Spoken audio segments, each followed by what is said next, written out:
네, 여러분께서 아마 지난주 뉴스 통해서 많이 보셨을 텐데요. 예, 그 16명 사상자를 낸 서울시청역 인근 역주행 사고 원인이 아직 밝혀지지 않고 있습니다. 예, 그래서 가해 차량 운전자는 일관되게 급발진 사고를 주장하고 있지만 이를 뒷받침하는 증거는 나오지 않은 상황인데요.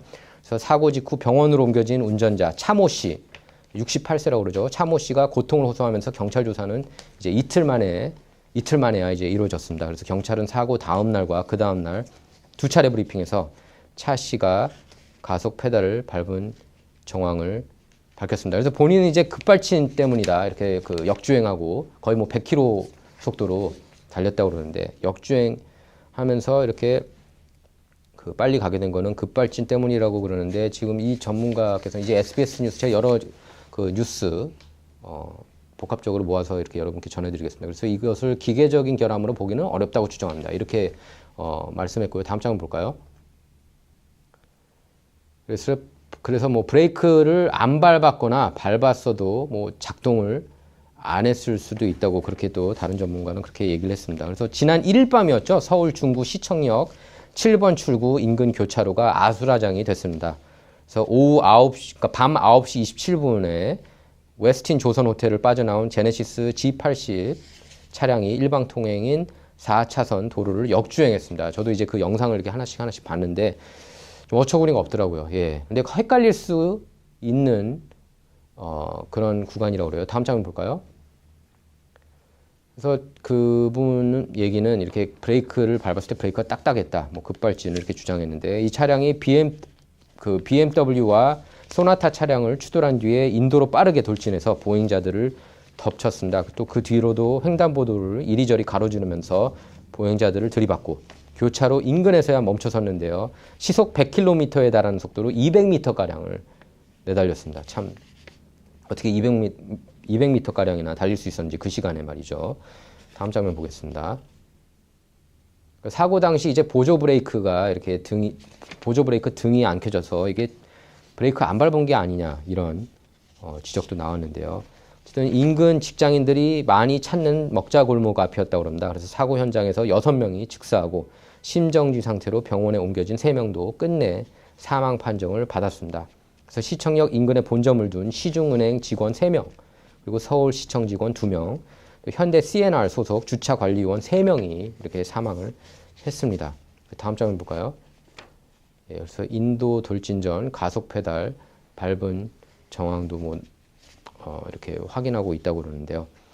사망자들은 모두 중장년 남성인데 영등포병원 장례식장과 국립중앙의료원, 신촌 세브란스 병원으로 옮겨졌습니다. 그래서 사망자 시신이 안치된 영등포병원 장례식장을 찾은 유족들은 신원을 확인하고 오열했습니다. 예, 지금 그 6명, 사망자 6명 시신이요. 그래서 운전자 차 씨와 동승자인 아내도 부상을 입고 서울대병원으로 옮겨졌죠. 그래서 병원으로 옮긴 직후 실시한 음주와 마약 측정에서는 음성이 나왔습니다. 그래서 이들은 사고 직후 지인 및 언론과 통화해서 급발진을 주장을 했고요. 다음 장면 볼까요? 급제동 때 이제 보통 발생하는 스키드 마크가 있는데 그때 스키드 마크가 없었습니다. 그래서 이게 브레이크가 안 밟은 거 아니냐 그런 지적이 나왔는데요. 예, 경찰은 차 씨를 교통사고 처리 특례법상 업무상 과실치사상 혐의로 입건했습니다. 그래서 차 씨는 경기도 안산 소재의 버스 회사에 소속된 시내버스 기사였다고 그래요. 그래서 운전 경력 40여 년인데 무사고였대요. 40여 년 동안. 무사고였습니다. 그런데 이번에 이런 사고가 난 겁니다. 그래서 사고 다음 날인 2일 진행된 브리핑에서 경찰은 급발진 근거는 현재까지는 피의자 측 진술일 뿐이고 급발진이라고 해도 적용 혐의가 달라지지는 않는다. 이렇게 밝혔습니다. 다음 장면 보겠습니다. 그래서 이제 이건 MBN 장면인데요. 예, 가해 운전자 아내는 기계 오작동이다. 브레이크 문제 이렇게 주장을 했고요. 다음 장면 볼까요? 예, 조선일보에 나온 내용에 따르면 사고 원인은 기계 오작동. 경찰 진술에서도 브레이크가 작동을 안 했다. 이렇게 밝혔고요. 다음 장면 볼까요? 예, 동아일보에 나온 건데요. 병원에서 남편에게 왜 역주행했냐고 물었더니 브레이크 밟을수록 더 가속이 돼서라고 했다고 합니다. 그래서 경찰은 현장에서 여러 CCTV 자료와 블랙박스 영상을 확보했다면서 현재 운전 차량 동선을 파악하고 확보하고 있는 단계라고 했습니다. 국립과학수사연구원의 차량 사고 기록 장치 감식도 의뢰했습니다. 다음 점을 볼까요? 그래서 차량 속도 빨라지는 것을 느끼고 이제 가해 차량 운전자 아내가 얘기를 한 겁니다. 아, 소리를 지르면서 남편한테 천천히 가라. 왜 이렇게 빨리 가냐고 외쳤대요. 다음 장 한번 볼까요?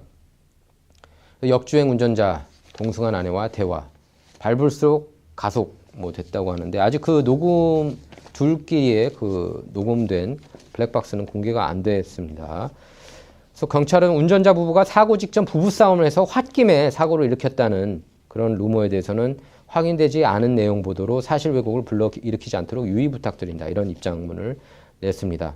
그래서 블랙박스에는 목소리만 담겼을 뿐 역주행 이유나 급발진 여부를 뒷받칠 만한 내용은 담기지 않았다고 합니다. 다음 장면 볼까요? 예, 그래서 경찰 블랙박스 오디오엔 소리만 담겨 있었다고 그래요. 다음 장면 보면은 가해 운전자 밟을수록 가속 전문가가 착각했을 수도 있다. 이렇게 얘기했고요. 다음 장면 보겠습니다. 그래서 남편 고향도 직장도 서울질이 꿰고 있고 사고 현장도 초행길이 아니라 많이 오가는 곳이었다. 그러니까 헷갈렸을 가능성은 없었을 것 같아요. 그 역주행 했을 때.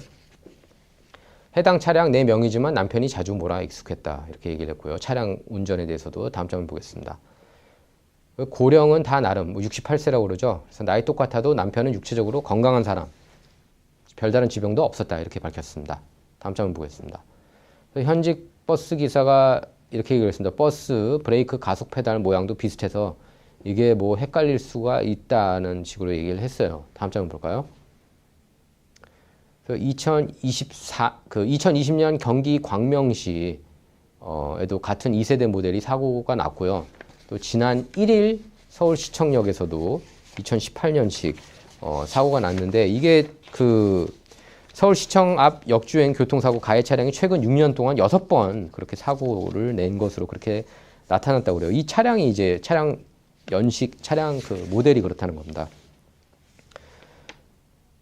2018년부터 이번 사고 이전까지 총 6번의 사고가 났다고 합니다. 그리고 차씨 같은 경우에는 1974년 버스 면허를 취득해서 40년 동안 버스 기사로 일을 했고요. 또 사고 전날까지도 경기도 안산 한 버스 회사에서 촉탁직으로 그렇게 근무하면서 20인승 시내버스를 운전한 것으로도 전해졌습니다. 그러니까 베테랑 운전사죠. 베테랑 운전사인데 이번에 이렇게 사고가 난 겁니다. 다음 장면 볼까요? 그래서 시청역 사고 차종 과거에도 급발진 의심 사고가 있었다는 겁니다. 이게 2020년대 사고였다고 그래요. 다음 장면 볼까요? 9명 사망한 시청역 역주행 사고 운전자 체포 영장 기각됐습니다. 제가 아까 6명이라고 했는데 죄송합니다. 예, 9명입니다. 9명 사망한 시청역 역주행 사고 운전자 체포 영장 일단 기각이 됐습니다. 다음 장면 볼까요? 예, 그래서 교통사고 사망자 1명당 벌점이 90점이 부여가 된다고 그럽니다. 예. 그래서 어쨌든 아까 제가 얘기했지만 스키드 마크가 발견되지 않았고요. 예, 경찰도 마지막 정차 지점에서 스키드 마크가 남아있는 것을 확보도 했다. 스키드 마크는 기본적으로 제동 장치가 작동됐을 때 남는다고 했지만 30분 뒤에 이 말을 뒤집은 겁니다. 처음에는 경찰 측에서 스키드 마크가 남아 있다고 그랬다가 30분 뒤에 이 말을 번복했습니다. 그래서 사고 차량 부동액과 엔진오일 유류물을 스키드 마크로 착각했다고 그렇게 경찰 측에서 밝혔고요. 예, 그래서 지금 남대문 경찰서는 차 씨가 입원한 서울대병원에 조사관 4명을 보내서 2시간 이상 이렇게 조사를 차지했다고 그런다.